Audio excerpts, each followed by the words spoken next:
Have you ever wondered how your life might have ended up had you done something differently? What if you went with your friends that one night and you ended up meeting your future girlfriend, or maybe you get in a car accident that night? Or do you stay home, study for exams in the hopes of maybe getting good grades and getting into medical school? Here in the Alters, that question is asked on a much more personal and intimate level. What at first seems like a simple base building survival game quickly turns into something that was filled with tons of emotional depth and insanely addictive gameplay elements. You'll be constantly crafting materials and components that are key to your everyday survival, all while managing the ship and its inhabitants. This aspect of the Alters is so damn good, and the way they're able to pull it off here, I thought was done exceptionally well. You have to contest with the needs of the base, making sure you don't get baked in the ever-rising sun, but you also have to manage the mood of your crew at the same time, keeping them happy. It can get a little stressful when everything is in motion, but 11-Bit Studios, the developers of this game, have a pretty good track record as they are the developers of the Frostpunk series, and almost every time there is a way out of the situation that you currently find yourself in.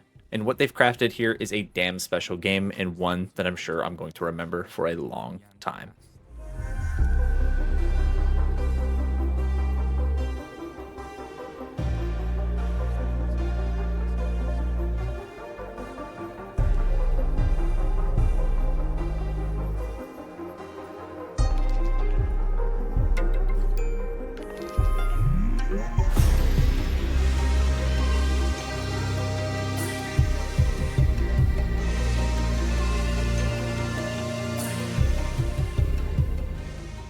If you do enjoy the video, consider dropping it a like. Let's go ahead and dive into the technical performance. I went ahead and I played the Alters on PC running an RTX 4080, i7-13700K through the Game Pass app with all the settings at their max values at 1440p and DLSS set to quality. I do want to note that frame generation wasn't available at the time of launch on the Game Pass version, but thankfully that issue has since been resolved. Without frame generation, I was still getting a solid 70, 80, 100 FPS in the areas outside of the base, and that's great, I think. There were occasionally some hitches, some stutters, but it wasn't frequent enough to where it really bothered me, and in my 23 hours of playtime, I only ever encountered 2 crashes. So from a technical standpoint, I consider that to be not bad. I do always recommend that if you are considering picking the game up, it is best to take a look at a couple of videos with comparable specs to yours so that you at least have an idea of what you'll be looking at performance-wise. Graphically, the game looks great. The environments that you're going to be going through, they all look pretty similar, but the big difference is in the way that they're laid out, mixed in with the different obstacles. That gave me a lot of shades of Death Stranding. And if you've been around the channel long enough, you know that I happen to love Death Stranding. Biggest gripe I guess this game does have from a technical standpoint is the lack of a manual save option, and the only time that the game saves is when you wake up in the bed in the morning. 11-Bit have stated this was an intentional gameplay design, but are looking at addressing it here with the patch soon. Personally, I didn't have that many issues with it early on, but I will admit in Act 3 and later towards the end of the game, I did run into a couple issues where it would have been really nice to have a manual save. The best that you can do is doing something called a secure save, which allows you to lock in a save and it won't get overridden at all, and that's really the best that you can do. I do also want to mention that the dialogue scenes here, I've seen a couple complaints by people, and yeah, they look a little weird. At times the lip sync isn't there, but personally that's a non-issue to me because the conversations between the characters and the dialogue options I think are what matter most, and in those scenes they're great. And besides, it's not like this is some $70 or $80 title, it's a modest $35 price tag and a smaller team. And I really think Sven Vincke really nailed it with his speech at the Game Awards. Studio made their game because they wanted to make a game that they wanted to play themselves. They created it because it hadn't been created before. They didn't make it to increase market share. They didn't make it to serve as a brand. They didn't have to meet arbitrary sales targets or fear being laid off if they didn't meet those targets. And furthermore, the people in charge forbade them from cramming the game with anything whose only purpose was to increase revenue and didn't serve the game design. He perfectly encapsulated how I feel about most of 2025's best games, like Clair Obscur, Expedition 33, amazing game, Kingdom Come Deliverance 2, amazing game, Split Fiction, and now The Alters. So you might ask, what is The Alters? In The Alters, you play as Jan Dulski, the sole survivor of the Dali mission, and soon you learn that in order to survive on this hostile planet, you'll need to use some pretty experimental material called Rapidium and some morally dodgy tech to create alternate versions of yourself, or as they're called in this game, alters. Take a shot every time I say alters in this review, by the way. So at the top of this review, we have got to talk about the performance, or should I say performances, given by the main character, who is played by Alex Jordan. You might recognize him as the voice of Mr. Hands in Phantom Liberty, and more recently, he was Rook in Dragon Age the Veilguard. This is some next level shit, if I do say so myself, from Alex here, because every alter of Jan that you see is voiced by him, and it's not just the same voice with a funny little skin on it. Their entire personality has changed. The way that they think, the needs that they have, how they view your choices on the ship, but more importantly, the afflictions, tones, and accents have all changed. Dr. Jan has a little bit more of a southern twang to his accent. And you're someone slightly different than you think you are. Huh. You look like me, and you seem to know me well. I feel like I'm looking into a distorted mirror. Where the scientist sounds a little bit more like Mr. Hands. The other distortions? Question is, are they the cause or the reason of so much rupidium here? Or the soft-spoken words of the botanist. Alex is essentially playing 6 roles at once at any given time in your game, with 11 different Jans in total. I can't imagine the amount of time that he had to spend in the booth recording his lines or doing performance capture for all the different Jans. And you know what? Better yet, I'll just let Alex tell you himself. Here's Alex. Hi, I'm Alex Jordan, and I'm the actor of all of the yarns in the altars. Hold up, what's this? What, you're taking all the credit? What's going on in here? Jan's doing that thing again where he pretends he's a British actor. That was a team effort, Jan. You should acknowledge that. Well, technically, I think the technical stuff is his area of expertise. yes. Thank you. Can I please just talk for a minute? You guys do not want to go in there for a long time. Whoa. Is that me, or does it really stink of shit in here, huh? Anyways, you guys might want to check on the miner. I think I might have made a mistake. Anyway, thank you for playing the game.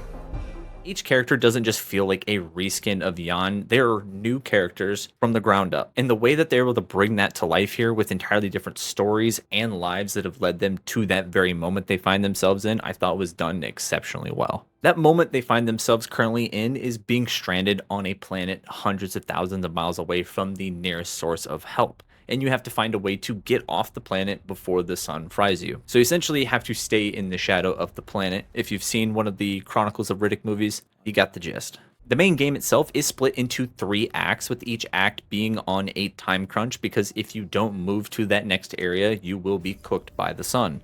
Early on, you'll be introduced to your mobile base. It's going to be this giant ring. It's your home, it's your sanctuary for the entire duration of the game. You're also going to be able to freely move and customize pieces within the base to your liking. Early on, you'll kind of find that just placing modules wherever they fit, that's really how it goes. But eventually you're going to come to the realization of what rooms you're going to be using the most and how to better organize them within that allotted space, which can be upgraded so long as you have the necessary skill tree researched, which is only available if you have Scientist Jan. Each act that you go to will have you out in a different map exploring with its own challenges, layouts, and anomalies to overcome. The gameplay is from the third-person perspective, and it's solid. There isn't any shooting, but you are going to be using this sort of like illumination light bar to ward off different enemies, different anomalies, and the grapple hook is going to be used to get around to higher ledges. And there's also a drilling laser you can use to go through big piles of rocks. Exploring at first can seem a little tedious, but those first few days in an area are meant to get a lay of the land as you build up your mining equipment and figure out where you need to place all of your beacons.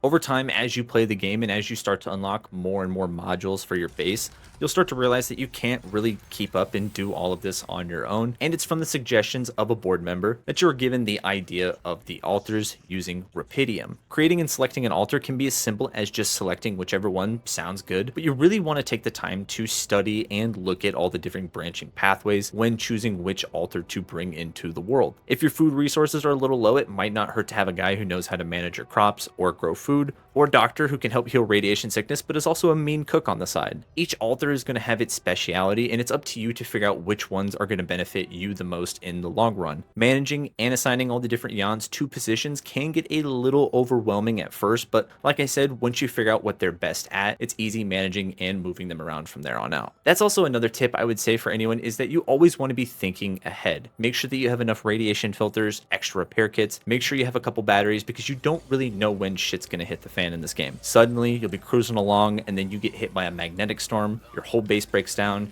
kitchen starts to not work, then your food spoils, then the alters get pissed because they had to eat mush for a week. All of this can have consequences, so it's really best to get issues resolved as soon as possible, whether mechanical issues or issues amongst the different Yans. Because managing and keeping all the Yans happy is something that you're also going to have to contend with in this game. Each altar is going to have its own tab that is going to display its overall happiness with you and their current situation. Are they happy with the food they're eating? Are they currently happy with the choices that you're making? If you start to have them work 12-hour shifts, they'll start to resent you and eventually will get pretty pissed and only work the minimal 4 hours. If you look at the top left, you can see based on by the face, and you can even piss them off so much that they will straight up kill you in your sleep. Whereas if you're on their good side, you can push them to work 12-hour shifts a little more often without those harsh repercussions or backlash that you might otherwise face. Constructing the team building room is also one thing that I would highly recommend that you do early on, because it allows you to gather all the different altars together. You can play them one-on-one in some beer pong. It's actually a fun little mini game to do, and it increases the individual's level that you're playing against. Or you can bring them all together to watch old movies that you can find out in the open world maps and raise all their happiness level together. The movies themselves are actually really funny. I suspect there were some like devs that just shot them or whatever. I'm not familiar with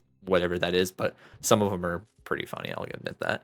You'll also see that based on different dialogue options when speaking to the different altars and choices that you make, it'll either positively or negatively impact that altar's perception of you. Maybe they start to doubt themselves a little more, or maybe they're feeling a little bit more rebellious because you aren't listening to their suggestions. Balancing out these relationships is a fun aspect of the game and can get a little tedious at times because this must be what it's like to be a parent. Learning from each of the different Yans and how their lives differed was easily one of the most interesting aspects of the game. I'm not going to go into too many details because the way that some of these are handled I thought was just done so well, and I love how you can see all these different branching pathways and you see how one moment in your life could set you on an entirely different path than the one you're on right now. And it's an interesting question that I sometimes ask myself to this day. If you talk to a particular altar enough and keep them happy, and by usually completing an optional objective or two, you'll unlock some new dialogue options and scenes, allowing for different scenarios to play out had you not done so. The way they're able to pull this mechanic off I thought was brilliant because each character allows us to learn a little bit more about ourselves essentially, and how we can apply that to current Yan, or Prime Yan as I like to call him, and how that can affect our choices within the game and the overall narrative, and how it can lead to a couple different endings based off your choices that you've made. I, for one, am a sucker for a great survival title. I still remember building my first PC in December of 2019, and one of the first games that I ended up actually trying out later that month was Subnautica. And it's a game to this very day that I hold as a core memory of mine, and I think that the Alters might have just joined it in that space. What the Alters does here is blend a sci-fi story with base building, survival mechanics, but also baking in a management RPG system with all the different altars. I was willing to give it a shot based off the premise alone, and it being on Game Pass is an easy cost to entry, and I gotta say Game Pass is killing it this year on releases. This is a $35 title if you would like to pick it up, and I think that's great in today's landscape of $70 and now sometimes $80 titles. In those first 2 hours, I was hooked, and I could see how this game was going to essentially consume my life for the next week, which it did. You know when you're playing a game of The Sims or Surviving Mars and you keep telling yourself, oh, I'll go to bed after I finish building this one house, or I'll finish, building this one area, and then you keep saying that after you keep finishing your next building. And that was me in the Alters. I kept playing and I kept going, and it was just, oh, I'll play one more day. I'll play one more day. And then it was like, hey, you're going to Act 2 now, by the way. And I'm like, huh? What? And personally, that's just a reason why I felt like I loved this game, because you just lose all track of time and you just zone in, and I love it. It's honestly such a great game if you love survival games. I definitely recommend that you check it out if you are a fan of the survival genre. I know the save mechanic might turn some people off, but this is one of those games that I truly think the more you stick with it, the more it will reward you in the end. 11-Bit Studios did a bang-up job on this one, and I easily think this is my favorite from the studio. Alex Jordan kills it as all of the different Yans, with him making each and every Yan feel like its own distinct character, and the way he was able to bring those nuanced differences to life was just the cherry on top for me, and I really hope he gets some recognition come award season. You get a solid 20-hour experience filled with top-tier base building and management, but more importantly, it has a great emotional story attached to it. With different conversations and interactions with your alters, it's easily the best part of the game, I think. And seeing how all those different conversations and all those different options and the way that you can respond to them can lead to the different alters helping you or turning on you, it also has, I think, a deeper meaning to it. I think one that allows you to look and you can see all of the different yous that exist within yourself and how it could have turned out. And that's one of the many reasons that I recommend that you play the altars. That about wraps it up here for me. If you did enjoy the video, consider dropping it a like and consider subscribing.